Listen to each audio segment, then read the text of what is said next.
Samantala, tiwala naman ang Commission on Elections na magiging mataas ang voter turnout ng isinasagawang local absentee voting na matatapos na ngayong araw. Samantala, muling nagpaalala ang komisyon sa mga kandidato na sundin ang lahat ng kanilang patakaran, lalo na at nalalapit na ang halalan. Narito ang report ni Noel Perfecto. Bagamat bumaba ng kaunti ang nagparehistro para makapag-avail ng pribilehiyong makaboto sa 3-day local absentee voting ng Commission on Elections, tiwala pa rin si COMELEC Chairman Sixto Brillantes na makakakuha pa rin na mataas na porsyento ang bilang ng mga boboto pag pumasok na ang bilang ng mga PNP, AFP at DepEd sa Abril 30, 2013, ang huling araw ng pribilehiyo. Ito ay matapos na ilabas ng Committee on Local Absentee Voting ng COMELEC ang National List of Registered Voters sa media. Ayon sa talaan, umabot lamang sa bilang na 12,732 found registered voters para sa May 13, 2013.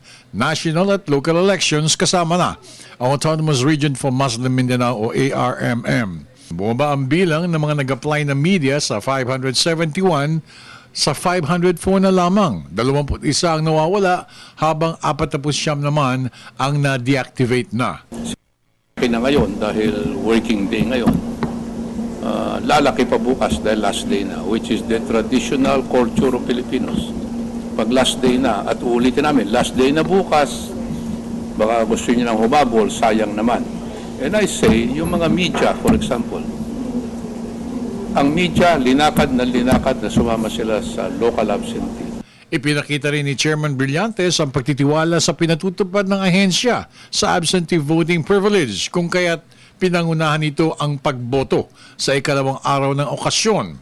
At bilang karagdagang suporta at kredibilidad sa ginagawa ng COMELEC, isinama pa nito si Commissioner Grace Padaka para maghayag ng kanyang karapatan. Wala na sagapan.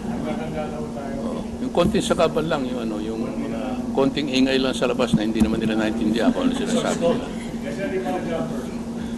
Jammers, hindi problema. Jammers do not actually stop transmission. It actually delays transmission, but it will never stop the transmission. It will delay a little, pero matutuloy pa rin ang transmission. Samantala, muling pinadalahanan ni Brillantes ang lahat ng mga kandidato na sundin ang mga patakaran at alituntunin ng COMELEC, partikular ang mga paglabag sa batas ng COMELEC, lalo na ang vote buying at illegal placement of posters and banners dahil bagamat tapos na ang halalan aniya. Patuloy silang hahabulin ng COMELEC para kasuhan at tanggalin sa pwesto kung kinakailangan. Hinggil naman sa peace and order situation, satisfied daw umano si Chairman dahil mas mababa ang naitala ng mga insidente kumpara sa nakaraang halalan.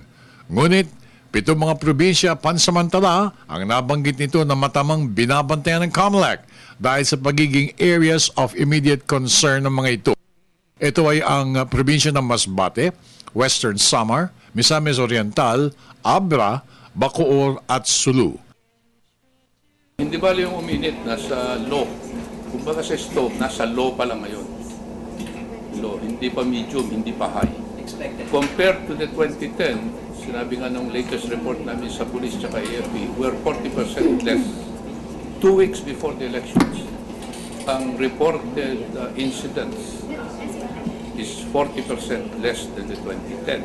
Meaning, hindi masyadong mainit ngayon. Hindi masyadong mainit. Anyway, there are incidents coming up and we have already categorized the nature of the incidents. Basta may gumalaw, immediate concern, grave concern. Wala pa kami dumarating sa grave concern, so wala pa dating pag-usapan ng COMELEC control. Para sa Telebisyon ng Bayan, ako naman si Noel Perfecto.